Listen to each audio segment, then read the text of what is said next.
नमस्कार विद्यार्थी मित्रों, मैं राजगौर भावेश। आज हम हिंदी में एक कविता पढ़ेंगे जिनके कवि है वसंत वापट। कवि का नाम है वसंत वापट और हम हिंदी की पहली कविता पढ़ेंगे आराधना। तो इससे पहले हम कवि वसंत वापट का परिचय ले लेते हैं। विश्वनाथ वामन वापट, जिन्हें वसंत वापट भी कहा जाता है, उनका जन्म 25 जुलाई 1922 और 17 दिसंबर 2002 में उनकी मृत्यु हुई थी। उनका जन्म महाराष्ट्र में हुआ था। वे एक मराठी कवि थे और कवि वसंत वापट हिंदी कवि नहीं परंतु मराठी कवि थे।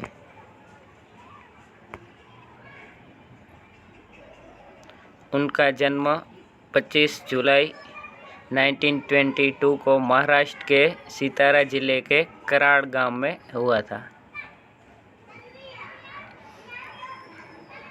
विश्वनाथ वामन बापट ने 1948 में पुणे के सर परशुराम भाऊ कॉलेज से मराठी और संस्कृत साहित्य में स्नातकोत्तर उपाधि प्राप्त की थी। मतलब कि उन्होंने ग्रेजुएशन परशुराम भाऊ कॉलेज से मराठी में और संस्कृत में किया था।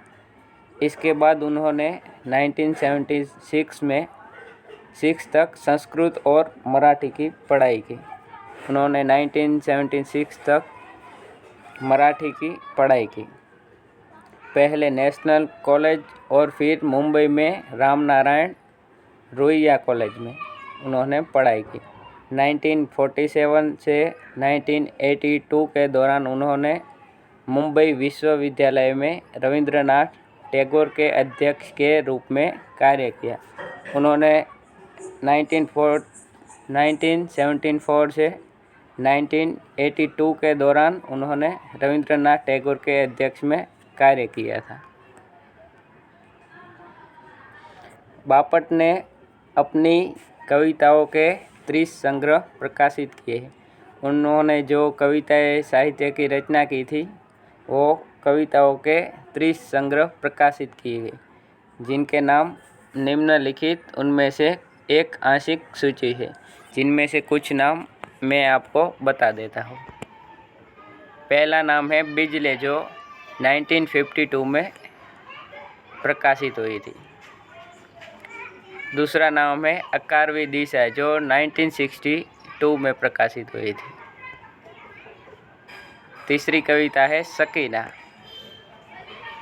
चौथी कविता है मानसी, जो 1977 में प्रकाशित हुई थी। पांचवी कविता है सिंगा फुफले रानी, मराठी में फुंग फुसीले रानी थी। जो मराठा साम्राज्य था, वहाँ एक फुंग फुसीले रानी नाम की औरत थी, उसके ऊपर ये कविता लिखी गई है। छठी है सूर मर्दच पावड़ा।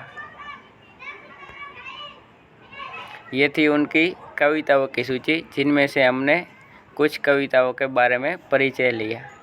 अब हिंदी की पहली कविता है आराधना, जिनके बारे में हम पढ़ेंगे। देह मंदिर चित्त मंदिर एक ही है प्रार्थना, सत्य सुंदर मांगल्य की नित्य हो आराधना। देह मंदिर यानी कि हमारा शरीर को कवि ने देह मंदिर, हम जैसे भगवान के मंदिर में बिना नहाए धोए या कुछ ऐसे ही नहीं चले जाते, तो इसी तरह हम स्कूल में भी नहा धो के जाते हैं, क्योंकि वो सरस्वती माता का मंदिर कहलाता है।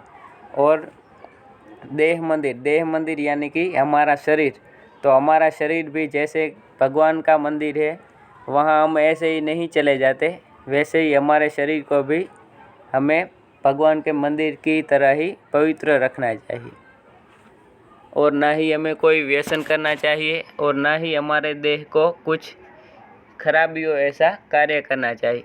इसीलिए कवि श्री श्री ने कहा है कि तुमने जैसे मुझे चादर दी थी, चादर यानी कि देह, भगवान को कहते हैं कि तुमने जैसी मुझे चादर दी थी वैसी ही चादर मैंने तुम्हें सुप्रत की है।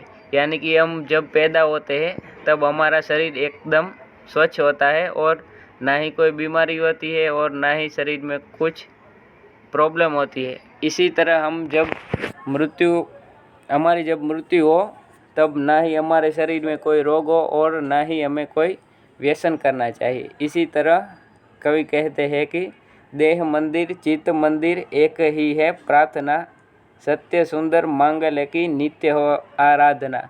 यानी कि दूसरी पंक्ति में कहते हैं कि सत्य, हमेशा सत्य की जीत हो, और सुंदर, सुंदर यानी कि प्रकृति सुंदर है, हर व्यक्ति सुंदर है वही उसकी, और मांगल्य, मांगल्य એટલે मांगल्य मतलब कि हम जब कोई अच्छा सा मुहूर्त देखते हैं तो वो मंगल कहलाता है।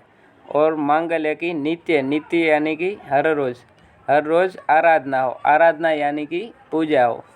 तो सत्य सुंदर मांगल्य की नित्य हो आराधना। इसी तरह कवि कहते हैं कि सत्य की हमेशा आराधना होनी चाहिए, ना कि झूठ की। जैसे कोई अदालत में जाता है तो कोई वकील होता है या कोई दूसरा व्यक्ति होता है, वो ऐसे ही झूठ के ऊपर झूठ बोल के सज़ा से मुक्त हो जाता है, और जो निर्दोष होता है उसे सज़ा हो जाती है। इसी तरह ऐसा नहीं होना चाहिए और सत्य की हमेशा आराधना होनी चाहिए।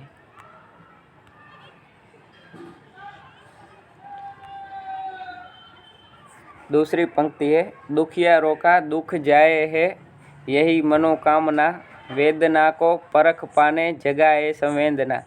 यानी कि कवि दूसरी पंक्ति में कहते हैं कि दुखियारों का, जो व्यक्ति दुखी है, कोई गरीब व्यक्ति है जो भूखा मर रहा है, कोई प्यासा व्यक्ति है जो प्यासा मर रहा है, यानी कि कोई किसी जन्म के समय ही कुछ खोड़ खापड़ है, तो उसका हमें मजाक नहीं उड़ाना चाहिए और उसका हमें प्रार्थना करनी चाहिए भगवान से कि उसका दुख दूर हो।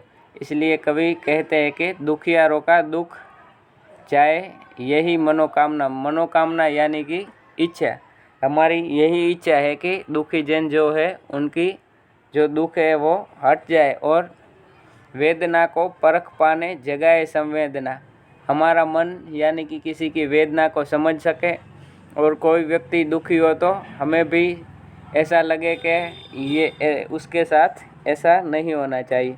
और इसी तरह कवि कहते हैं कि वेदना की हमें संवेदना, संवेदना यानी कि इंग्लिश में हम कह सकते हैं कि फीलिंग या कोई लागणी, गुजराती में हम कहते हैं लागणी, तो ऐसे ही संवेदना, संवेदना हमें अंदर से होनी चाहिए उस व्यक्ति के साथ। दुर्बलों के रक्षार्थे पौरुष की साधना, दुर्बलों यानी कि कोई बलहीन व्यक्ति हो या हमारे देश में जो औरतें हैं उनके रक्षण के लिए पौरुष की साधना हो। जैसे कि हम कोई लड़की जा रही है तो उसकी रक्षा करने के लिए कोई पुरुष होना चाहिए, और ऐसे ही हमारी रक्षा के लिए हम अगर सोचें तो हमारे यहाँ पुलिस है, आर्मी है, वो लोग हमारी रक्षा कर रहे हैं, और ऐसे ही पुरुष की हमें साधना करनी चाहिए जो देश की रक्षा कर सके, राष्ट्र की रक्षा कर सके या हमारे परिवारजनों की रक्षा कर सके, और हमारे देश में जो स्त्रियां हैं, लड़कियां हैं, उनकी भी रक्षा कर सके। इसलिए कवि कहते हैं कि दुर्बलों के रक्षार्थे पौरुष की साधना, और ऐसे दुर्बलों की रक्षा कर सके ऐसे पुरुष की हम साधना करना चाहते हैं।